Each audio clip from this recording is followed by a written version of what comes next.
Hello everyone, welcome back to the channel. Many drivers spend thousands on window tints, yet their cars still feel like ovens in summer. Why is that? The reason lies in the materials and working principles of the tints. There are mainly two types of films, ceramic and metal. Ceramic films absorb heat using ceramic particles. It works at first, but just like a water cup, there's a limit.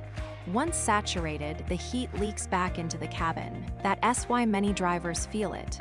Cool at first, but much less effective over time. Metal films, on the other hand, don't absorb, they reflect. With a metallic coating, like a mirror, it bounces infrared rays away. This method has no capacity limit, so it stays effective for years. Of course, it's not perfect. Metal films may interfere with mobile signals, GPS, or etc.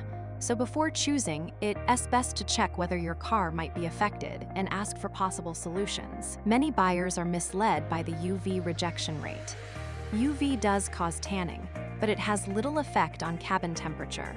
What really matters are the infrared rejection rate and the total solar energy rejection, ZER. The higher these values, the cooler your cabin will be. As for thickness, most tints are about 2 mil, already strong enough for shatter resistance.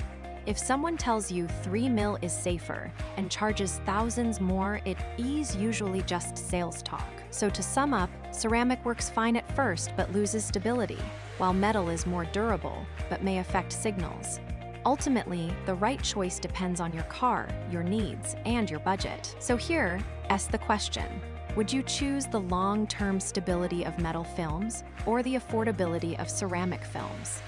If you found this helpful, don't forget to like and subscribe. In our next video, we test panoramic roof insulation.